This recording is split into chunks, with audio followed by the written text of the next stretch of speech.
Hey there, Mr. Reddit here. Welcome back to another episode of r/entitled Parent Stories. Our first story we'll be reading today. Karen wants me to get rid of my home theater system. After that, am I the jerk for tricking my ex-husband into letting me adopt his son? And after that, my mother threw my sister a party for my 8th birthday.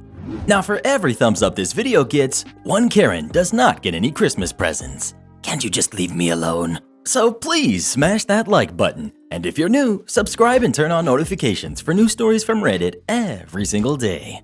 Karen wants me to get rid of my home theater system. We've been together for just over a year, and up until now, things have gone without a hitch. I asked her to move in with me last week, and she was thrilled, as am I. I love her, and living alone is getting old. Over the past few days, she's been moving her stuff in, and I've given her a pretty free hand in redecorating. I'm not particular about that much around my house, and I want her to feel at home. Really, the only thing I am particular about, other than my own office, is the living room entertainment center. I am an AV hobbyist, and I put together a home theater system over the last couple of years. It's nothing crazy. 65-inch LED TV with a 2.1 sound setup, 2 speakers and 1 subwoofer. But everything is of excellent quality and perfectly maintained without a cable in sight. I'm proud of it, and I love watching movies, gaming, and having others over to enjoy it. We were relaxing on the couch after moving some more stuff, and she said that she hates how the sound system looks and wants to get rid of it. This was very confusing to me, as she's been over to my house to watch movies many times and has never mentioned a thing about them. She said that now that this is her home too, she doesn't want to look at those hideous things. The 2 speakers have bronze that shows on them. Fair enough, the bronze isn't to everyone's taste. I put the grills on. Nope, she still hates them. I try to show her other speakers that I may be able to replace them with. Nope, she doesn't want to see any audio gear at all, including the sub as well. And my living room only works with the entertainment center against an exterior wall, so hiding the speakers is out of the question, which is expensive as heck anyway. After a somewhat impassioned discussion, she finally compromises I can have a soundbar. No, absolutely not going to gut the system I built just to put in something crappier in every way. I put my foot down on this issue. She's free to change just about anything else the way she likes, but I love my home theater and I'm not changing it. She's back in her old place right now, ignoring my calls. Am I the jerk? Well, what do you think? Is OP the jerk or not? Please let us know. She wants a soundbar instead of a home theater system? Is something wrong with her ears? Am I the jerk for tricking my ex-husband into letting me adopt his son? I met my ex-husband when I was 21 in the wake of his first wife's passing. It happened while she was giving birth, and I had just lost my best friend. We met at a support group. We became good friends, and I became a regular part of his life. Our relationship was strictly platonic for 2 years. During this time, he seriously dated another woman, but the relationship didn't work out. I was already a part of his family in a way, and I loved his son, Jay. A few months after the breakup, we start dating. We moved really fast, and we were married within a few months. Once we were married, with his first wife's parents' blessings, I took on a more active role with Jay. By the time he was 3, I fully took on the role as his mother. He was bonded to me like he was born out of my own womb. I started feeling those mama bear instincts around him. He called me mom. 3 years go by, and we start having problems in our marriage. I then found out that my husband had been having a full-blown year-long affair with the ex. I found out that she had even gotten pregnant but had lost it. Their plan was to be together, but that loss led to the breakdown of their relationship. I confronted him. He accepted and asked for forgiveness. He swore that he was in a dark place and promised to be better. We slept in separate rooms for 6 months and finally reconciled successfully.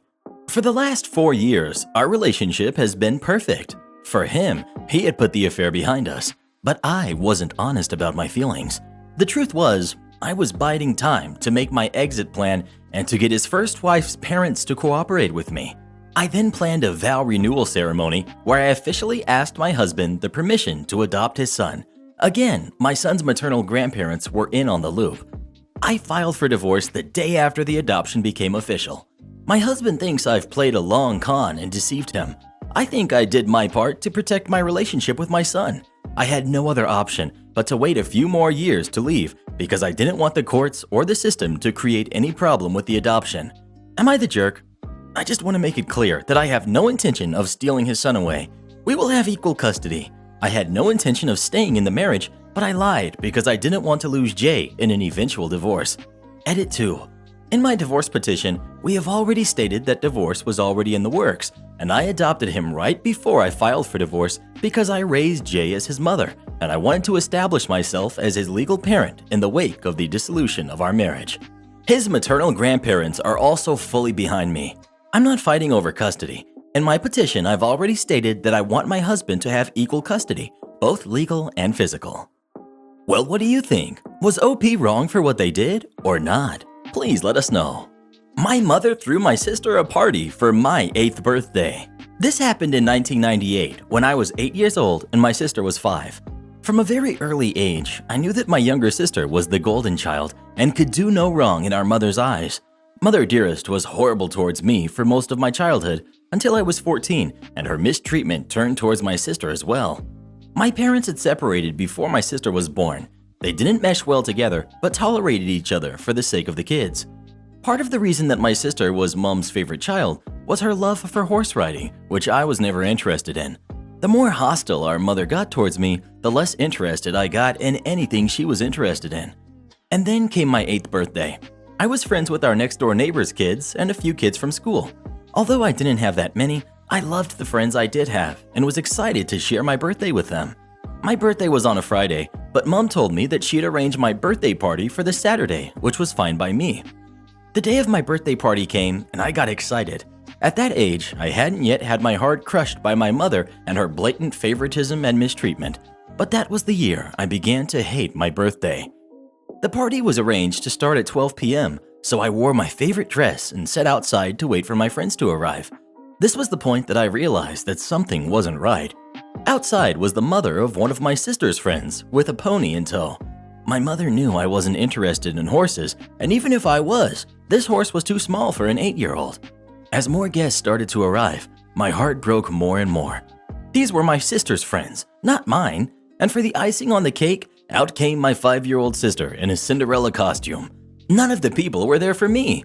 This was supposed to be my party, but instead, it became a party for my sister. None of my friends were there. All of the birthday presents were addressed to me, but were things I didn't want. My Little Pony toys and other horse-related gifts were what I got from my mother and the people at the party. The only present I got that wasn't horse-related was from our dad. He came later in the day to wish me a happy birthday, and by that point the other guests and the pony were gone. I can remember him asking me what was wrong, as I wouldn't come out of my room or talk to anyone. My mother acted dumb and said that she didn't know why I was upset. It wasn't until many years later that my dad found out what had happened. After that day, I didn't want a birthday party again. Even now at 30, I don't make a big deal out of my birthday. I still celebrate it, but I don't do birthday parties. My sister has changed a lot since then, and I don't hold any grudges for the things our mother did. We don't speak to our mother anymore, and our father passed in 2009 when I was 19. It's tough sometimes, but me and my sister are really close, so we have each other to lean on for support. I'd be lost if it weren't for her. Am I the jerk for not cleaning while I cook, just to prove a point to my husband? I've always cleaned as I cook, so that when it gets to the end of the meal, there's minimal mess. My husband is the opposite. When he cooks, it's like a bomb went off. I've encouraged him to clean as he cooks, and if we're doing a big meal/holiday meal together, I often make sure to assign him that role. Like most people, one of us cooks, the other one cleans up. I am the better cook, so I cook like 80% of the time. He gets an easy cleanup. I'm busier than usual at work, so he's had to step up. Whenever he's done, the kitchen is a mess. I don't even get how it happens. There will be oil splatters untouched, stuff drying to dishes, peels, and meat. I'm not about to let food sit out overnight, so after I'm done eating, I'll start the process and won't get to really relax much. Last week, I asked if he could please try cleaning as he cooks. He told me, "The rule is one person cooks, the other person cleans." I said, "I get that, but you're leaving me with a huge mess every night." He said, "I just don't have the time to clean up when I'm focused on cooking," knowing full well I'll see him scrolling on his phone. I just got so fed up. So on Sunday, I made a big pot of chili. I didn't clean up as I worked. When I was done, I served him, sat down, enjoyed a beer and dinner. When he finally went into the kitchen, he said, "What the heck? Why is there such a mess?" I said that I was too busy paying attention to the chili to clean up. I started to get ready for bed. He was like, you're just going to leave this here? And I said yes. He said he would have to wake up extra early to clean up and that he had to be at work earlier than usual and was supposed to play a game with his friends later that night. So could I just clean up? I said no. I cooked, so he has to clean. 2 days later, he's still upset with me because he ended up not being able to game and told me that he didn't get enough sleep and was exhausted at work. Not to be too snarky, but it's not like he's a surgeon, because I had to prove a point to him. I told him that nothing else seemed to get his attention, and I feel pretty justified. He told me I was being a smug jerk about it and it was childish. Am I the jerk, or is he? Edit. A couple of people asked how we can make so many dishes. It should take 15 minutes, etc. We don't have a dishwasher. There's no room for one, so everything has to be done by hand. Additionally, doing the dishes means cleaning up the counters and stovetop and sweeping the floor, taking out the trash if need be. When I make chili, it's a process starting with dried chilies that I toast, soak, seed, pulverize, etc. Then there's cooking the dried beans. Then there's the onions and garlic and peels, any other veggies, seeding tomatoes, cans of tomatoes, grinding the spices, etc. Then there's grating cheese for the top, etc. It definitely left a ton of dishes and other stuff behind. Edit 2. Sorry guys, I was reading comments as I was at work. I thought this would get like 10 comments tops. So another thing that comes up is, whoever cooks also cleans. But since I cook most of the time, I just don't see that as being also fair to me. I'll end up spending almost every single day after work. I've been ending work at 6 or 7 some days lately, cooking and cleaning. If I had him cook more, I would definitely start to gain weight, and then we'd have another issue altogether. Well, who do you agree with? OP or her husband? Please let us know. We need to find a way to fit a dishwasher in there somewhere. Manager does a one-off delivery and gets a hilarious review. Manager got a phone call from a takeaway customer to say he hadn't received his food. He agrees to remake and bring food out to him and gets the best review ever. Hello. On December 12th, I ordered my meal from your Bird Box menu via Just Eat. My order was for around 15 pounds and was due to arrive at approximately 6:20 p.m. Unfortunately, this never showed up. After around 20 or so minutes of checking the app, which was left on the status waiting for an update, I could finally see that my order had left the restaurant and was winging its way to me. Excellent, I thought. It's a little late, but it's not really an issue. We're all human, right? After the excitement of seeing the little motorcycle icon get closer and closer to my doorstep, I was very disappointed to see it disappear. OMG, I thought to myself, has he crashed? Has my Tennessee chicken burger met an earlier demise and now strewn all over the road in a sad pile looking worthy of the Turner Prize? Perhaps it was aliens. Had they finally showed their presence after all this time in the middle of sleepy Norfolk, deciding to attack the Just Eat rider whilst tucking into my cheesy ham and bacon fries? I mean, I wouldn't blame them. After all, they are delicious. After eagerly awaiting for another few moments outside in the cold darkness, I sighed and retreated to the living room. I guess the thoughts of a knight in shining armor walking up outside the house like the pizza delivery guy from Home Alone were scorned. However, I would not be beaten. I woefully contacted Just Eat, where I met a friendly, unhelpful bot. The kind of bot you would put in goal at primary school football games because he owned the ball. The bot then politely informed me that the restaurant had added 56 minutes to my delivery time, followed immediately by, "Your order should be delivered in the next few minutes." I know, confusing, right? Perhaps I was witnessing a mirage while stalking the writer on the app. Or did this stupid illiterate jerk just give my gourmet burger to someone else and wish them a Merry Christmas? Turns out it was the latter. After being advised by the helpful bot once more, I contacted the restaurant directly via telephone. After explaining my dilemma to the waitress who had the task of taking my call, I was then put through to a chap named Manager who holds a managerial position at the restaurant. Manager is not your average Joe, or average manager for that matter. Not only was he extremely apologetic, he was also empathic, whilst carefully taking in every word of my sad Christmas tale. Manager, realizing I was in a state of terrible peril and hunger, quickly donned his cloak and cap, personally delivering me a fresh piping hot meal. An act of great kindness which he did not have to do, nor should he have to compensate for. Just Eat's rubbish service. But he did, and with great professionalism. Not all heroes wear capes. Thank you, and Merry Christmas to your team at the workplace. Please make sure this feedback lands on the desk of at least one big cheese in a tailor-made suit. Without staff like manager, there would be no board meetings nor timeshares in Spain. Give me a raise or replace me. Almost a decade ago, I worked in a call center doing over-the-phone tech support. I worked there for almost 7 years until I was fired because the desk phone they issued me malfunctioned for 6 weeks straight, despite my continued twice-a-week complaints. They didn't even try to appeal my unemployment either. Anyway, I started there in 2008, and by 2010, I had switched from a customer service role to a tech support role, and then moved into a more senior tech support role, which did not come with extra pay. My job consisted primarily of calling customers back who had an issue that normal tech support was unable to resolve. If I had time, I was expected to help call back customers who left dissatisfied surveys as well. I was also given certain blocks of time during the week to monitor the interdepartmental chat room to help answer questions. I also had a lot of documentation to do to keep track of everything I did and said to a customer. I take pride in my work. Once I learned the ins and outs of the system, I became rather competitive. Each survey or escalation had an associated ticket. We were expected to close 60 tickets per month per person. This equated to just under 3 per day. In order to close a ticket, we either had to resolve their issue or at least note their additional survey feedback, escalate their issue to the corporate office to die, more on that later, or leave 3 voicemails over 3 days and send them an email. Once I was comfortable with what I was doing, my goal became not to close the most tickets, but to absolutely destroy everyone else and how many I got done. The minimum was 60 per month, and there were a couple of people in our 12-person department who never broke 100 and were normally doing 50 to 70 a month. Most people were in the 100 to 200 range, a few sometimes getting up to 250. I regularly did 400 or more every month for almost 3 years. I had days where I would make 75 phone calls a day. I also monitored the chat room, often more often than required, wrote articles for our internal database, helped our slowest members with paperwork, answered incoming frontline emails if they were behind, and had low-level agents directly transfer live customers to me rather than escalating them if I knew I could resolve their issues right away.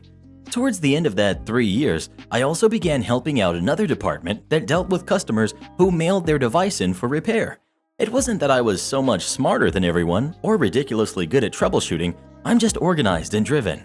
When we had a slow month where almost nobody called us at all, I only did 125 tickets and read probably 7 hours a day. I read Stephen King's Dark Tower series in a week, entirely at work. The company I worked for, the one who signed my paychecks, was a contract company owned by a big multinational out of Canada. They took contracts from companies like DirecTV, Comcast, and USAA. I found out the company I was doing contracted work for paid my company $35 an hour for my time, but I only saw $10.50 of that. I also was almost never allowed overtime, maybe 1 to 2 weeks a year for the entire 7 years. First-level leaders were salaried out, and if they didn't work any overtime, made about $12.70. I heard that the next-level leader made about $60,000 a year, and the building director double that. The company that made the product I was troubleshooting was like a dumpster fire. They sold a product that developed a hardware issue, which they knew was a hardware issue, but they forbid us from telling a customer that and instead told them that we were working on a software update. Despite being primarily in the USA, our website only offered user manuals in Spanish, and the website developer claimed that it was impossible to add a new tab for user manuals to the website. A coworker recoded the website, hosting new pages on a personal server and linking every outside link, like to another part of the website, in just 45 minutes and presented it to our corporate office. Our warranty only allowed for repair. We would not ship out a replacement device and would not provide any sort of loaner device. Minimum repair time was 3 weeks, and the customer was responsible for shipping the device in, including paying for shipping and a box. If it got lost on the way, it wasn't our problem. Apparently, our repair center decided that first in, first out wasn't a convenient system for processing the repairs, so they just pulled however they felt like it.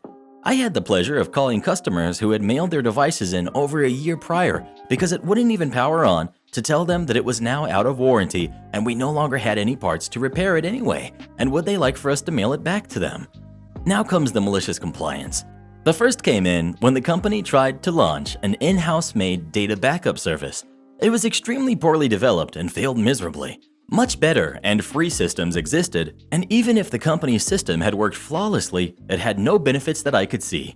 When we started receiving complaints that it was not working, our corporate office told us to just immediately escalate to them. Don't even troubleshoot.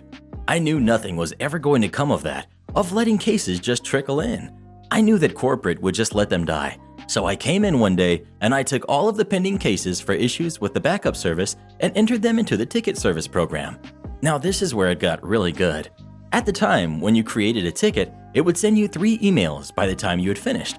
That's before leaving notes or closing it, just entering information. I knew this, and I knew I could change the responsible person on the ticket from myself to the person at corporate in charge of this issue at the beginning instead of assigning it to them at the end.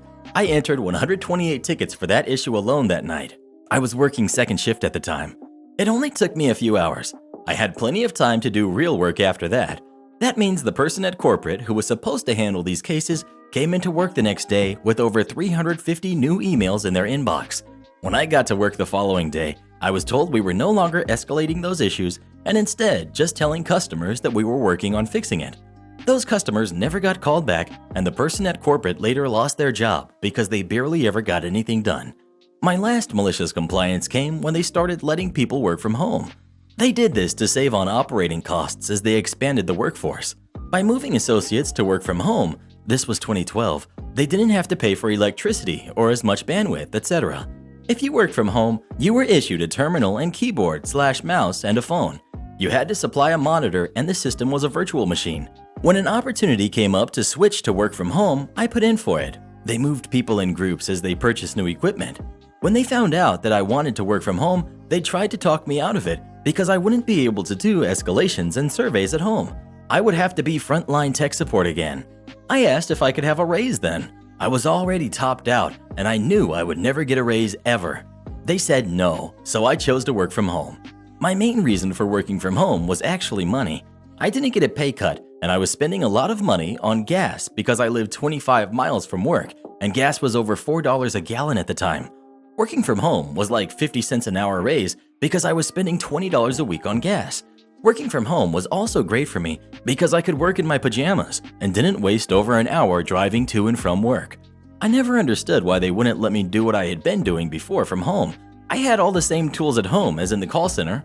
When I left my old department to work from home, I was doing at least 25% of the work for the entire department. I was closing 400 and 500 tickets a month and still wasting an hour or two every day. They ended up needing to move 3 people into the department to replace me. I stayed with the company for 3 years after that, mostly because the work was easy and I wasn't particularly motivated to find something better.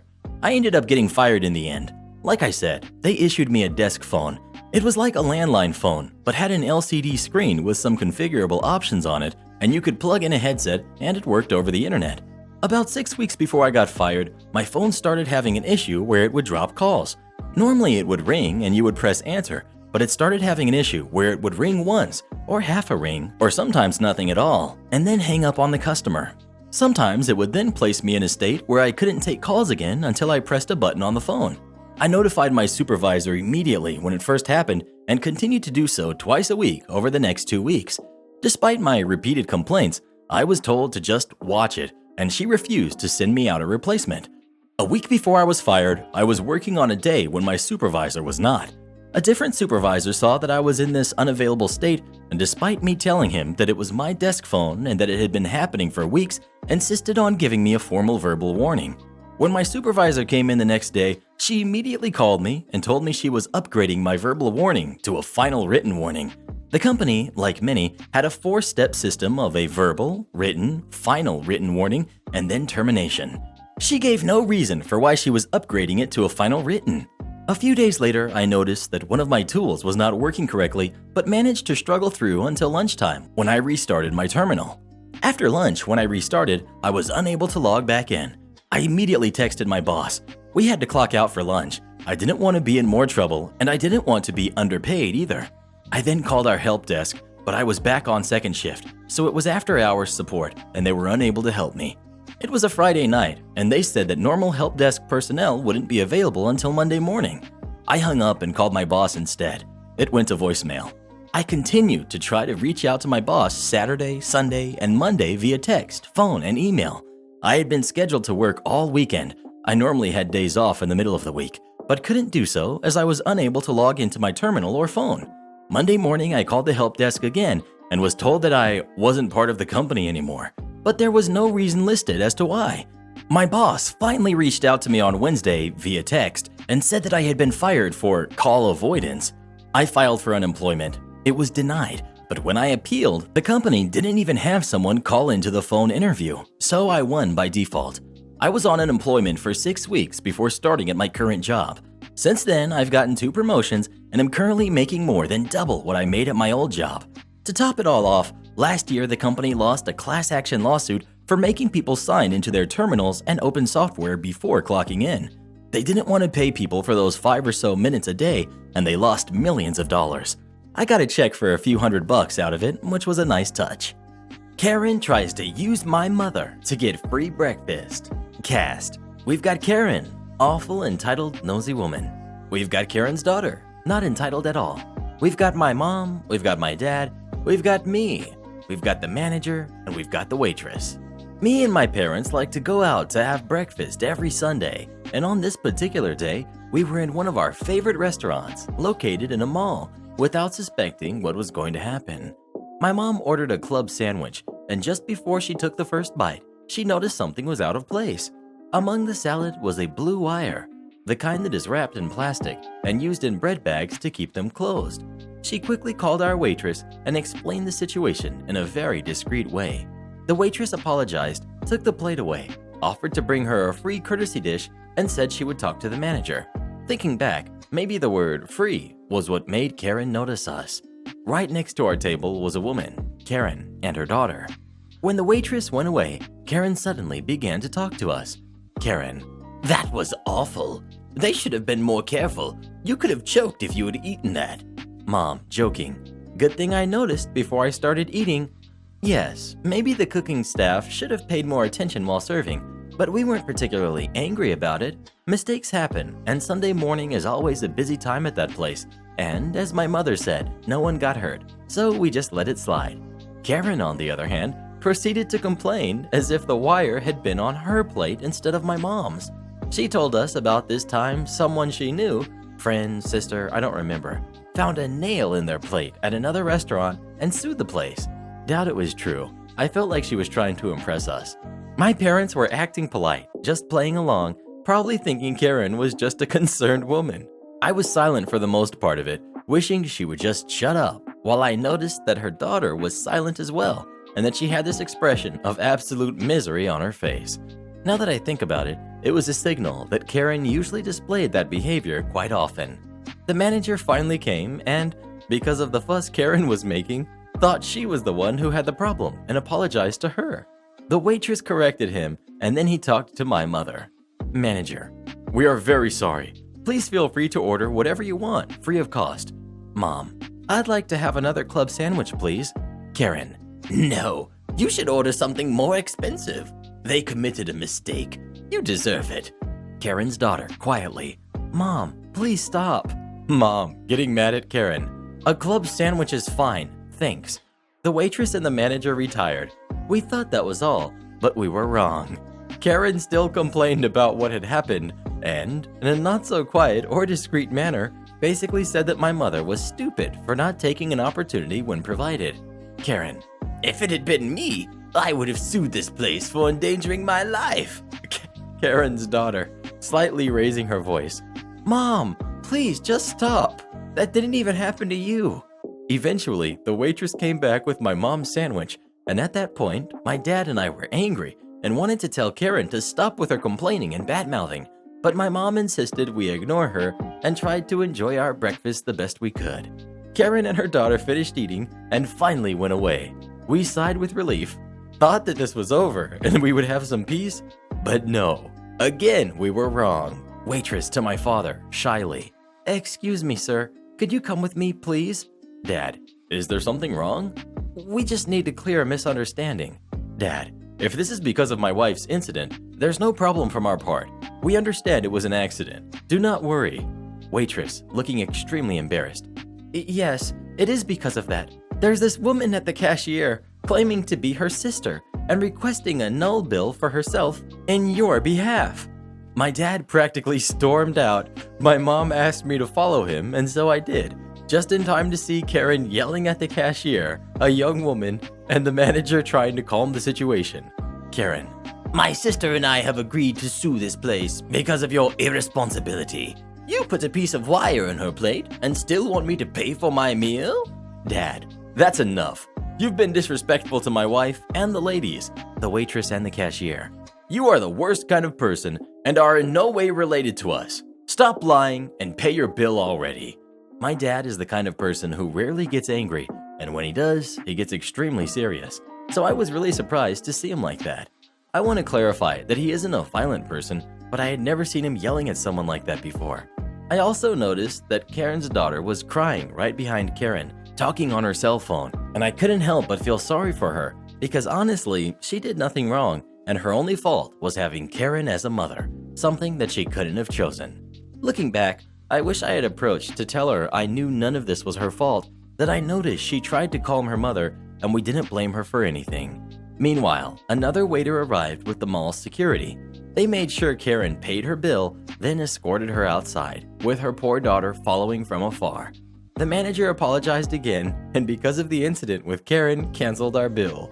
Despite this, my parents and I agreed to leave half of our total bill as a tip because the staff was in no way responsible for our bad experience and they suffered from it too. Still, I doubt we will return to the same restaurant out of embarrassment. Have you ever found anything strange in your food? If so, what did you do about it? Please let us know. Anytime I find something in my food, I sue the place, even if I'm the one who put it there.